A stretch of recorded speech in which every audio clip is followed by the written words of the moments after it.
My name is Faiza Kamal and I graduated from Children Hospital Lahore. आज हम लोग discuss करेंगे imaging modalities से रिलेटेड। इमेजिंग मोडेलिटीज क्या होती हैं?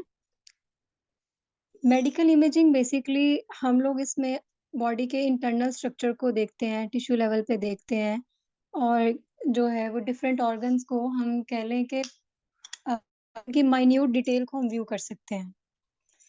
लैब में आप जो है वो ब्लड टेस्टिंग वगैरह करते हैं, ब्लड रिपोर्ट्स वगैरह देखते हैं या कोई भी उन ऑर्गन्स में जो कोई पैथोजन जाता है उसको आप जो है क्या कहते हैं देख सकते हैं या उसका पता लगा सकते हैं कौन सा है, किस टाइम पे इन्फेक्शन उसने कॉज किया है। लेकिन उस इन्फेक्शन की वजह से जो उस ऑर्गन में डैमेज होता है उसके लिए फिर हम लोग इमेजिंग को यूज करते हैं। तो सबसे पहले आपने बेसलाइन जो लेबोरेटरी के टेस्ट वगैरह पढ़े, सीबीसी, बाकी भी जो आपको मैम ईमन ने करवाया, हम लोग फिर उसके बाद कुछ बेसलाइन इमेजिंग के टेस्ट परफॉर्म करवाते हैं जो हेल्पफुल होते हैं उस ऑर्गन का स्ट्रक्चर देखने के लिए। तो medical imaging is the process that makes pictures of areas inside of the body. These imaging procedures are mostly diagnostic. Mainly जो हमारे इमेजिंग प्रोसीजर्स होते हैं वो डायग्नोस्टिक होते हैं, यानी कि हमने उसके बेसिक्स पे डायग्नोसिस बनाना होता है कि किस किस्म की डिजीज है या डिजीज का प्रोसेस किस तरह का है, ठीक है, ऑनगोइंग प्रोसेस कैसा है। लेकिन कुछ केसेस में क्या होता है कि हम उसकी उस इमेजिंग मोडेलिटी को यूज करते हुए हम इंटरवेंशंस जो हैं वो भी परफॉर्म करते हैं। Just like in cath lab, यानी कि जिन पेशेंट्स को हार्ट अटैक होता है हम उनकी पहले एंजियोग्राफी करते हैं, वो एक डायग्नोस्टिक टेस्ट होता है। फिर उसके बाद हम उसकी पीसीआई परफॉर्म करते हैं जिसको हम स्टेंटिंग कहते हैं। आपने सुना होगा जिनको हार्ट अटैक होता है वो पेशेंट आपको आके कह रहा होता है कि स्टेंट डले हैं। तो वो स्टेंट बेसिकली पहले डायग्नोस्टिक प्रोसीजर हुआ एनजीओ का, उसके बाद उसको स्टेंट प्लेसमेंट हुई तो उसको हमने इंटरवेंशन कह दिया, कोरोनरी इंटरवेंशन परफॉर्म की। तो ये कुछ प्रोसीजर्स जो होते हैं वो डायग्नोस्टिक भी होते हैं और वो इंटरवेंशनल भी होते हैं, ठीक है। तो इमेजिंग में हम बेसिकली हमारे पास जो इमेजिंग की फील्ड है उसमें मोडेलिटीज तो बहुत सारी हैं। उसमें एक्सरे है, उसमें अल्ट्रासाउंड है, सीटी स्कैन है, एमआरआई है, फ्लोरोस्कोप है, फिर न्यूक्लियर मेडिसिन है। लेकिन इसमें कुछ फील्ड्स, चार पांच फील्ड्स ऐसी हैं जिसमें बेसिकली एक्सरेज यूज होती हैं। तो एक्सरेज का जो कह लें रिपोर्टिंग में, चाहे वो एक्सरे की आप देखें, आप सीटी की देखें या आप फ्लोरो की देखें, तो कुछ वर्डिंग जो है वो सेम होगी। तो इसलिए हम लोगों ने मेनली एक्सरे और सीटी का कंबाइन रखा है। अल्ट्रासाउंड में डिजीज वही होगी लेकिन उसमें वर्ड सिर्फ उसके अकॉर्डिंग चेंज हो जाएगा। तो इमेजिंग में जो हम लोग मेथड्स यूज करते हैं उसमें हम लोगों ने जो पढ़ना है इस सेशन में basically x ray, ultrasound, MRI, ECG and CT scan. जो एक्सरे है वो एक्सरे यानी कि हाई एनर्जी रेडिएशन को यूज करता है, जबकि अल्ट्रासाउंड जो हम प्रोसीजर परफॉर्म करते हैं उसमें अल्ट्रासाउंड और साउंड वेव्स जिनकी फ्रिक्वेंसी बहुत ज्यादा हाई फ्रिक्वेंसी पे होती है, ठीक है, जो है वो मैनी डेसिबल्स में होती है। फिर हम एमआरआई भी इमेजिंग मोडेलिटी है। एमआरआई में हम मैग्नेटिक फील्ड यूज करते हैं। ये चीज आपको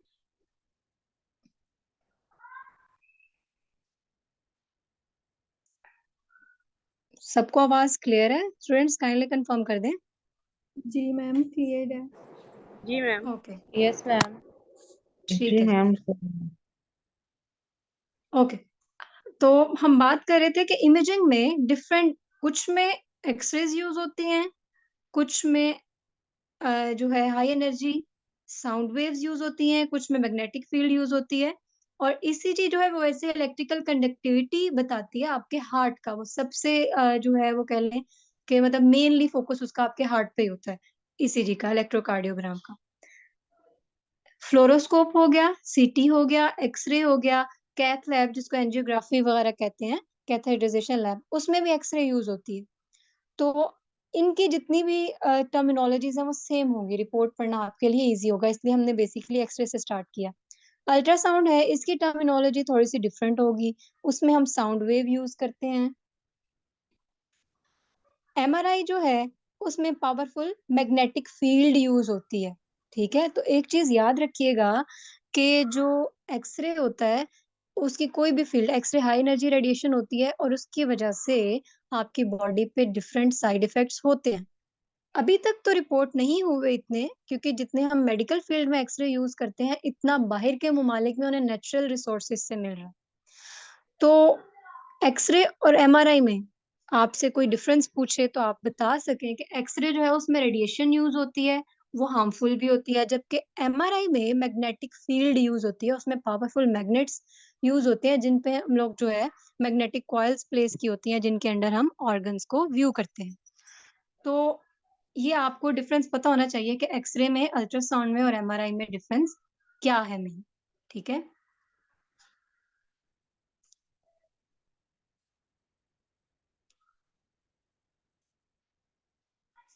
यहाँ तक अगर मैम आपको कुछ सिटी पूछना स्कैन है। नहीं होता इस मेडिकल में? बेटा मैंने आपको ये बताया कि वो एक्सरे की फील्ड के अंडर आ जाता है ना। सीटी स्कैन, फ्लोरो, एक्सरे, कैथ लैब, ये सारे क्योंकि इनमें एक्सरेज यूज होती हैं, इस वजह से हमने उसको एक ही कैटेगरी में किया है कि वो एक्सरे के अंदर आता है। ठीक है, अच्छा। ठीक है जी। अब ये हमें पता होना चाहिए कि एक्सरे क्या है, किस तरह से उसमें इमेजिंग होती है, और एक्सरे की जो है वो सबसे पहले तो आप देखें कि एक्सरे की मशीन किस तरह की होती है। ये सिंपल एक एक्सरे मशीन है। ठीक है, पेशेंट का आप लटा के भी एक्सरे कर सकते हैं। जो आपको ये वाला पार्ट जो है यहाँ पे आप पेशेंट जो है वो लटा के उसका एक्सरे होता है, और इस एरिया में पेशेंट को खड़ा करके उसका एक्सरे किया जाता है। ठीक है, अगर आपने उसका चेस्ट का करना है या वो जो एडल्ट पेशेंट है आपने उसका हेड का एक्सरे करना है, तो वो आप यहाँ पे उसको खड़ा करके कर सकते हैं। अच्छा जी, एक्सरे बेसिकली है क्या और इससे हमारा इमेजिंग में क्या हेल्पफुल होता है, ये किस तरह से हेल्पफुल होता है। एक्सरे जो है वो 2D इमेज क्रिएट करता है, यानी कि आप जिस तरह अपने फोन में पिक्चर लेते हैं इस तरह से एक स्टिल पिक्चर आपको मिलेगी, उसको हम कह देते हैं एक्सरे। ठीक है, और मैं आपको ये बताती चलूं कि हम इसको एक्सरे क्यों बोलते हैं। इसको एक्सरे इस वजह से बोलते हैं कि ये एक्सीडेंटली जो है वो क्या कहते हैं दरियाफ्त हुई थी। रॉन्जन एक साइंटिस्ट था, वो कोई और अपना जो है वो क्या कह लें लैब में कोई अपना प्रोसीजर परफॉर्म कर रहा था। तो उस दौरान उसने देखा कि उसकी वाइफ का एक फोटोग्राफी फिल्म प्लेट पड़ी होती है, उसके ऊपर हैंड था उसका और उसका इमेज बन जाता है नीचे फिल्म पे। तो इस तरह उसने, क्योंकि उसको नाम कोई नहीं दे पाए थे, एक्सीडेंटली ये जो है वो क्या कहते हैं पता चला था इसका, तो इसलिए इसका नाम एक्स रेडिएशन रख दिया था। ठीक है, तो ये हाई एनर्जी रेडिएशन होती है, इट क्रिएट्स 2D इमेज, यानी कि इसमें 2 डायमेंशनल इमेज बनता है जो एक स्टिल पिक्चर होती है। It use primarily to see bones and to detect cancers and pneumonia. X ray जो है वो किसी भी हॉस्पिटल में या किसी भी हेल्थ केयर सेटअप में लैब्स के बाद साथ वो एक्सरे लिख देते हैं। एक्सरे अगर तो कोई आपको जो है, अच्छा जी क्वेश्चन आया एक्सरे को एक्सरे क्यों कहते हैं। मैंने बताया कि रॉन्जन एक साइंटिस्ट था जो कि कोई अपनी लैब में कोई प्रोसीजर कर रहा था, परफॉर्म कर रहा था कुछ भी, लेकिन उस दौरान उसने क्या देखा कि उसकी वाइफ का हैंड जिस जगह पे प्लेस उसने किया हुआ था वहां पे कोई मटेरियल पड़ा हुआ था इस तरह का जिससे रेडिएशन निकलती है, तो वो रेडिएशन की वजह से उसकी वाइफ का हैंड ऐसे इमेज बन गया था, जिस तरह एक्सरे का आजकल इमेज बनता है ना, इस तरह उसका इमेज उस तरह बन गया था। रिंग पहनी हुई थी, वो रिंग भी बकायदा इस तरह नजर आ रही थी उसमें। तो उसको कोई नाम नहीं दे पाए थे, तो उसने इसका नाम एक्स रेडिएशन रख दिया। जिस तरह हम मैथ में किसी भी चीज को सपोज करना हम एक्स कह देते हैं ना, तो इसी तरह इसमें इसका नाम उसने एक्स रेडिएशन रख दिया था। तो अब मैं आपको ये बता रही थी कि हम इसको, कोई भी हमारी अगर डिजीज बहुत ज्यादा सुवेयर किस्म की है तो हम उसके लिए एक्सरे को यूज नहीं कर सकते। एक्सरे एक बेसलाइन मेडिकल इमेजिंग इन्वेस्टिगेशन में आ जाती है। ठीक है, अगर कोई चेस्ट का इशू है, मतलब अगर नॉर्मल आपको फ्लू फीवर है ना, तो आप हॉस्पिटल जाते हैं वो आपको लिख देगा जी इसका एक्सरे भी परफॉर्म करवा लें। हालांकि वो एक्सरे मोस्टली फ्लू के केसेस में नॉर्मल होता है। हाँ, अगर कोई डिजीज लाइक निमोनिया, टीबी वगैरह हो जाए तो उस केस में एक्सरे थोड़ा यूजफुल होता है कि आपको पता लग जाता है ओके हम आगे सीटी स्कैन इसका परफॉर्म करवाएंगे। तो it use primarily to see bones and to detect cancers and pneumonia. Most common and easily available, ठीक है, ये हर जगह पे अवेलेबल होता है और इजीली, मतलब आप एक एक्सरे 200 से 300 में आपका एक एक्सरे परफॉर्म हो जाता है एक रीजन का। Uses radiation to produce image. अब अगला जो अगले पॉइंट्स हैं वो समझने वाले हैं, उसको गौर से सुनिएगा। एक्सरे में हम लोग, एक्सरे हो या सिटी स्कैन, उसमें हम लोग जो वर्ड्स यूज करते हैं, जो आपको आपके क्या कहते हैं रिपोर्ट में लिखा हुआ नजर आएगा, हाइपरडेंस और हाइपोडेंस, ये दो वर्ड लिखे हुए नजर आएंगे, हाइपोडेंस एंड हाइपरडेंस। हाइपर, आपको पता है किसी भी चीज के साथ हाइपर या हाइपो लगे तो उसका मतलब होता है, हाइपर मीन ज्यादा और हाइपो मीन कम। डेंसिटी, क्योंकि एक्सरे में या रेडिएशन से हम उस टिश्यू की या उस बोन की डेंसिटी को देख सकते हैं, तो इस वजह से हम उसको कह देते हैं हाइपर डेंस एंड हाइपोडेंस। जो हाइपर डेंस है, it will be bright on x ray, वो ब्राइट होगी और in any colour of grey, मतलब उसमें डिफरेंट शेड्स ऑफ ग्रे के आएंगे। वो डार्क भी हो सकता है, डार्क में वो फिर ब्लैकिश की साइड पे जा सकता है, और लेस में वो फिर नॉर्मल आपका मसल जैसे नजर आ रहा होता है। आगे हम एक्सरे का इमेज देखेंगे। और हाइपोडेंस जो है, it will be black on x ray, यानी कि आपको ये चीज पता होनी चाहिए कि अगर वो हाइपरडेंस और हाइपोडेंस की बात कर रहा है तो एक्चुअल में है क्या। यानी कि अगर आपको एक्सरे पे बोन नजर आ रही है तो वो ब्राइट होगी, वो व्हाइट कलर में होगी, तो वो हाइपरडेंस है, क्योंकि उसकी डेंसिटी ज्यादा होती है, वो एक्सरे को एब्जॉर्ब करने की सलाहियत ज्यादा रखती है। फिर हाइपोडेंस आ जाता है, वो ब्लैक होगा एक्सरे पे, उसमें जो है उसमें से रेडिएशन पास कर जाती है, तो उसको हम कह देते हैं हाइपोडेंस। इसके अलावा आपको कुछ और जो है क्या कहते हैं वर्ड्स मिलेंगे सुनने को, वो दो तरह के होंगे, उसमें रेडियो ओपेक और रेडियो लूसेंट की बात होती है, ठीक है। रेडियो पेक और रेडियो लूसेंट, उसमें भी डिफरेंस यही होता है कि जो हाइपर डेंस होते हैं, यानी कि जो वाइट होते हैं, वो रेडियो ओपेक भी होते हैं, ठीक है। तो कई बार सिटी की रिपोर्ट में हम आपको ये दो लफ्ज रेडियो लूसेंट और रेडियो ओपेक का वर्ड भी यूज कर सकते हैं। Ma'am there is a distortion in the call. Sorry, मुझे आपकी समझ नहीं आई, आपने क्या बोला है, दोबारा से बोलें, क्या क्वेश्चन किया आपने। मैम आपकी आवाज में डिस्टॉर्शन है। क्या बाकी सबको भी मसला है आवाज में। No no ma'am. आ रही। ये हम आगे पढ़ते हैं, जो हाइपरडेंस है, बिल्कुल इसमें ये सब कुछ आएगा। ये हमने एक जनरल टर्म जो है वो हम लोगों ने जो है वो कह ले रिवाइज की हुई है कि हाइपरडेंस और हाइपोडेंस, मतलब इंटरनल स्ट्रक्चर जो कोई भी है बॉडी का, उसको हम हाइपरडेंस और हाइपोडेंस बोलते हैं। फिर आगे इसमें फर्दर जो बॉडी में प्रेजेंट होती हैं चीजें, जितनी भी ब्लड है, लिम्फ है, मसल्स हैं, बोन्स हैं, कोई भी चीज है, उसको फिर हमने इन्हीं कैटेगरीज में आगे डिफाइन करना है। तो दो वर्ड मैंने आपको और बताए, रेडियो ओपेक और रेडियो लूसेंट। रेडियो ओपेक जो है बेटा, वो वाइट होगा, और रेडियो लूसेंट जो है वो डार्क होगा, ठीक है। यहां तक क्लियर है, आगे चलें। ये एक्सरे, सिंपल एक्सरे की मशीन इस तरह की होती है, ठीक है। Yes ma'am. ठीक है जी। अब हमने ये देखना है कि how organs appear on x-ray, हमें किस तरह से organs, radiopaque is hyperdense, yes, it will be white और ब्राइट ऑन एक्सरे। आज ये देखें, अब एक सिंपल, आप इस एक्सरे के इमेज पे गौर करें। अब ये हमारे पास एक 2D इमेज है चेस्ट एक्सरे का। इसमें आपको ब्लैक स्ट्रक्चर भी नजर आ रहा है, इसमें आपको ग्रेइश कलर भी नजर आ रहा है, इसमें आपको व्हाइट कलर भी नजर आ रहा है, ठीक है। तो जो व्हाइट है वो बोन है, जो व्हाइट है वो ब्लड है, और जो एयर है वो लंग्स में, जो ब्लैक नजर आ रहे हैं आपको, वो लंग्स हैं आपके, ठीक है। ये जो एरिया बना हुआ है ये लंग है, ये वाला, ये ब्लैकिश जो है ये लंग के मार्किंग्स है। आपको पता होना चाहिए कि एक्सरे पे ये क्या चीज नजर आ रही है, ये लंग्स हैं आपके दोनों, ठीक है।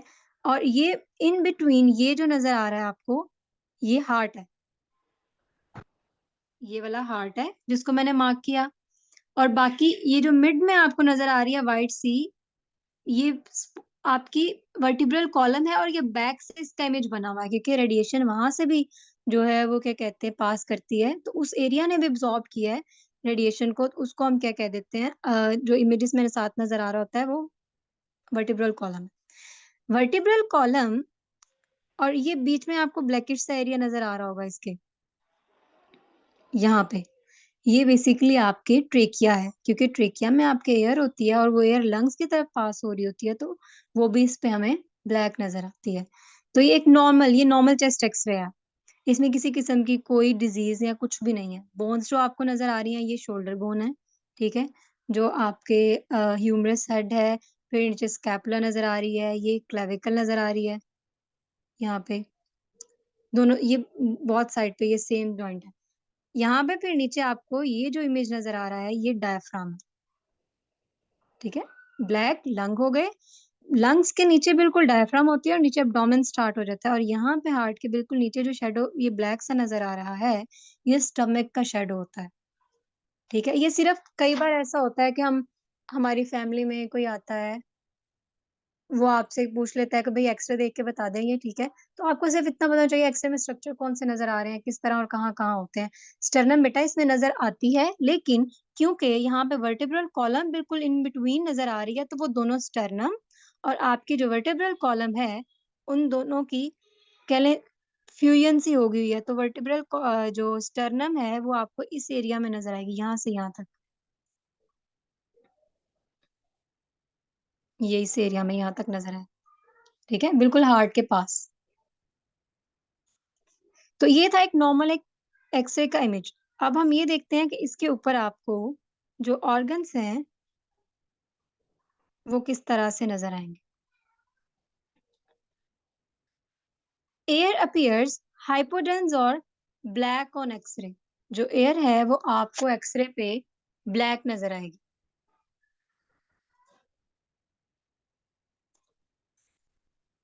तो फिर एयर क्या हुई, रेडियो ओपेक हुई या रेडियो लूसेंट हुई? रेडियोलुसेंट। रेडियोलुसेंट। यस, क्योंकि एयर है ब्लैक होती है। और फिर हाइपरडेंस हुई या हाइपोडेंस हुई? हाइपोडेंस। हाइपोडेंस। यस, ठीक है जी। तो फ्लूइड, अब हम देखते हैं कि जो वाटर है या फ्लूइड जिनकी कंसिस्टेंसी होती है फ्लूइड लाइक, वो किस तरह से मैम नजर आती है जी? मैम ये एक दफा रेडियो ओपेक और रेडियो ल्यूसेंट का कॉन्सेप्ट बता दें। मैं बताती हूँ। रेडियो ओपेक की बात की कि वो वाइट होता है, जिस तरह से हाइपरडेंस होते हैं। आप हाइपरडेंस के आगे लिख लें रेडियो ओपेक, वो वाइट होते हैं जैसे बोन। और हाइपोडेंस के आगे मार्क कर लें रेडियो ल्यूसेंट, यानी कि डार्क, जैसे आपके मसल्स होते हैं, ठीक है। अच्छा जी, तो एयर हो गई हाइपोडेंस या रेडियो ल्यूसेंट, और वो ब्लैक नजर आती है एक्सरे पे, यानी कि आपको एक्सरे पे अगर कोई चीज ब्लैक नजर आ रही है तो आपको पता होना चाहिए कि वो एयर है, एयर फील्ड कैविटी है या कुछ भी उसमें है, जैसे मोस्टली लंग्स में आपको एयर नजर आ रही होती है। फिर जो मैंने आपको स्टमक का शेडो दिखाया उसमें भी क्योंकि स्टमक में एयर होती है तो वो भी आपको ब्लैक नजर आ रहा होता है। फ्लूइड जो है उसकी किस तरह से नजर आ रही होती है? जो फ्लूइड होता है उसमें ब्लड और बोन, क्योंकि बोन में आपके ब्लड होता है या बोन मैरो की कंसिस्टेंसी जो होती है हाइपरडेंस और वाइट ऑन एक्सरे, वो भी वाइट होता है। आपने हार्ट को देखा, हार्ट में फ्लूइड होता है ना, ब्लड होता है, तो वो भी देखिए मिड में वाइट नजर आ रहा है, ठीक है।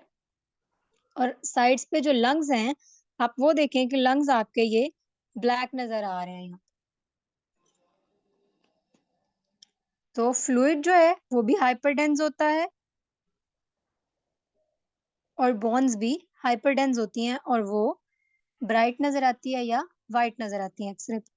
फैट और मसल, यानी कि आपकी बॉडी फैट और मसल्स जो है वो किस तरह से नजर आएंगे? Fat including blood, sorry, fat और मसल्स अपीयर्स हाइपरडेंस और ग्रे। अब हाइपरडेंस में मैंने आपको फर्स्ट स्लाइड पे सेकंड पे जो बात की थी कि वो वाइट या डिफरेंट शेड्स ऑफ ग्रे होते हैं, तो जो फैट और मसल है वो भी हाइपरडेंस होगा, लेकिन वो ग्रे के शेड में होगा। जैसे कि हम इधर देखें तो यहाँ पे आपको आपके जो शोल्डर का शोल्डर की बोन के साथ आपको मसल नजर आ रहा होगा, ये कौन सा शेड है? क्या ये आप इसको व्हाइट शेड कहेंगे? No ma'am. ये ग्रे का शेड है, लेकिन ये भी हाइपरडेंस है, ठीक है। तो फैट और मसल जो है वो ग्रे नजर आएगा और हाइपरडेंस कहलाएगा, ठीक है जी। In X-ray report, there is no any detail, just basic diagnosis is made if possible. वो भी अगर उस पर बन सकता हो, वरना वो फर्दर मूव करते हैं, क्योंकि आजकल सिटी स्कैन जो है वो बहुत कह लें कि हाई टेक्नोलॉजी का 640 स्लाइसिस का जो है वो आपको मिनट्स में विद इन सेकेंड्स आपको इमेज दे देता है, और उसमें आप इन स्लाइसेस आप इमेज को देख सकते हैं, जैसे आप स्लाइस में कट करते हैं तो इसी तरह आप सिटी पे देख सकते हैं। तो इसलिए एक्सरे पे आप बेसिकली, इसलिए उसकी रिपोर्ट भी एज सच कोई कुछ नहीं बताता, या उसकी रिपोर्टिंग इतनी नहीं होती, तो आपको सिर्फ एक्सरे देखना आना चाहिए कि इसमें कोई हाँ एबनॉर्मेलिटी है या नहीं है, ये पता होनी चाहिए। और मेनली एक्सरे चेस्ट होता है, हेड होता है, एब्डोमेन पे कोई खास नजर नहीं आता। हाँ, अगर पेशेंट ने कोई कॉइन वगैरह बच्चे ने मतलब इनगल्फ किया होता है तो उसका वो थोड़ा बहुत जो है वो एसोफेगस में नजर आ जाता है। तो एक्सरे रिपोर्ट जो है उस पर कोई डिटेल इतनी नहीं पता चलती, जस्ट बेसिक आप एक डायग्नोसिस बना सकते हैं, वो भी अगर पॉसिबल हो तो। So for x ray you only need to know that how x ray structures appear on x ray. तो ये एक नॉर्मल एक्सरे, आगे हम थोड़ी सी पैथोलॉजीज को देखेंगे कि वो किस तरह की होती हैं, ठीक है।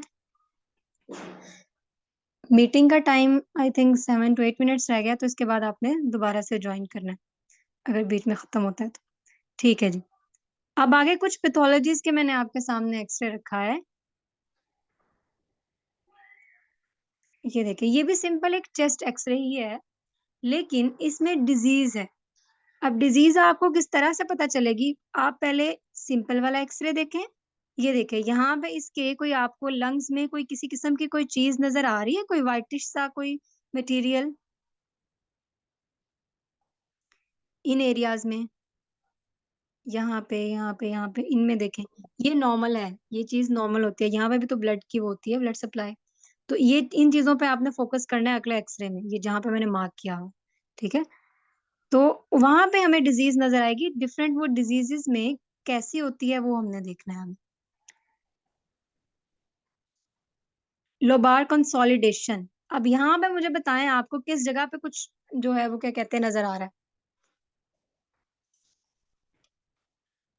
मैम राइट साइड पे जो वो बना हुआ है वाइट में। अच्छा, एक चीज आप लोगों ने याद रखनी है कि राइट जो हार्ट है आपका वो लेफ्ट साइड पे होता है, तो आपके हमेशा जब आप एक्सरे को देख रहे होते हैं तो जो आपकी राइट साइड पे होती है वो पेशेंट की लेफ्ट साइड होती है, लाइक दिस।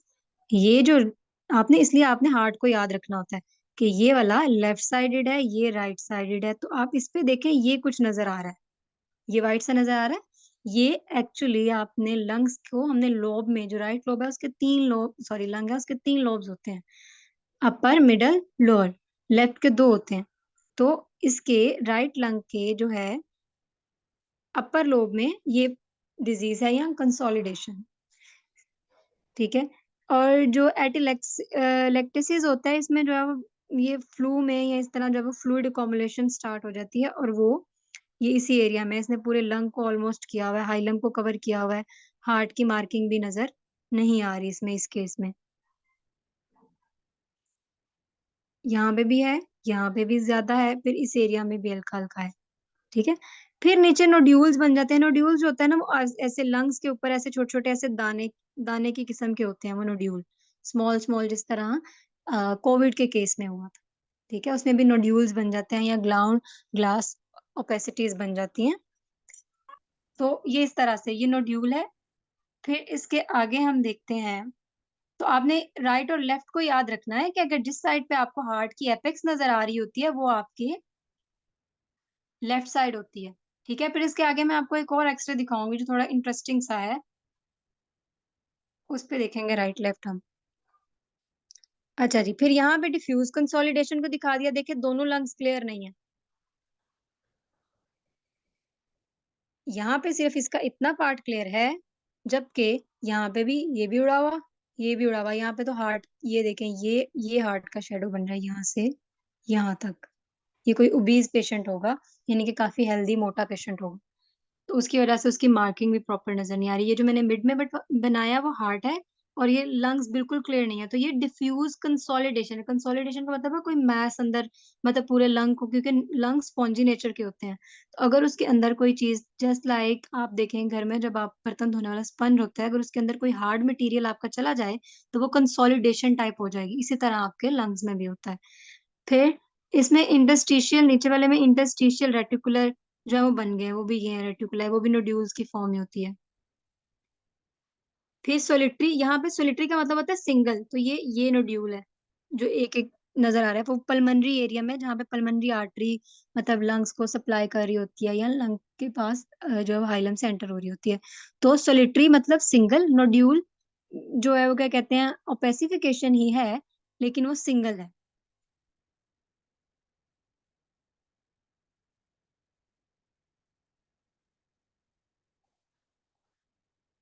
यहाँ पे भी इसी तरह उन्होंने मल्टीफोकल इल डिफाइंड नोड्यूल्स हैं।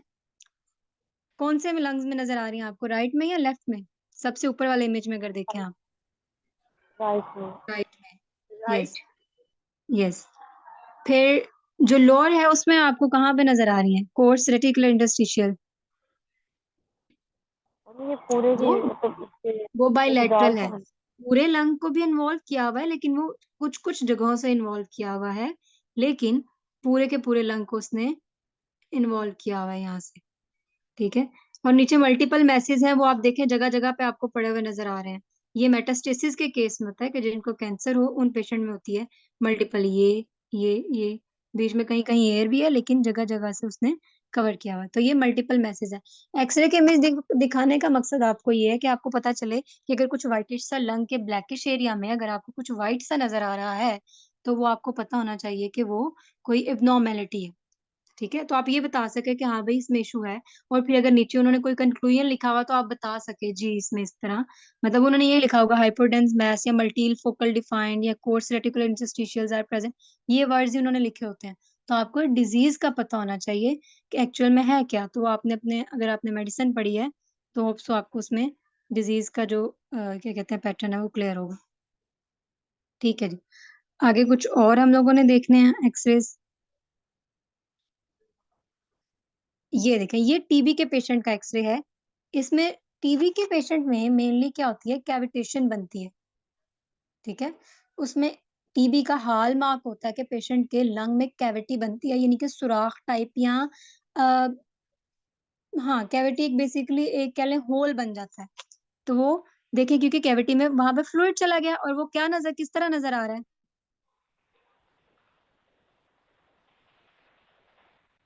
मैसेज बने हुए कैविटी बनी हुई नजर आ रही है, ये मैम किसको टीबी नजर आ वाला रहा नहीं है? नजर आ रहा है।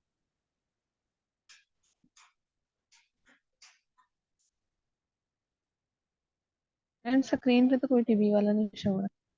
मैं देख रही हूँ बेटा, एक मिनट। अब देखें, अब शो हुआ। Yes ma'am. ओके। हैं। यस। ये जहां पे रेड कलर का एरो बना हुआ है, ये बेसिकली टीबी की कैविटी बनी हुई है। ठीक है। तो कैविटी में क्योंकि फ्लूइड जमा होना शुरू हो जाता है, तो उसकी वजह से वो व्हाइट नजर आ रही है। बाकी देखें आपको लंग ब्लैक नजर आ रहा है इर्द गिर्द वाला। लेकिन उस एरिया में जहां पे कैविटी बन गई है, वो कैविटी आपको ये राउंड एक तो नजर आ रही है, यहाँ में भी कैविटी है, और इस एरिया में भी जो है मतलब क्या डेवलप हो रही है, लेकिन ये तो बहुत बड़ी कैविटी है जिसमें फ्लूइड है और वो व्हाइट नजर आ रहा है। ठीक है, तो ये एक्सरे है एक टीबी के पेशेंट का।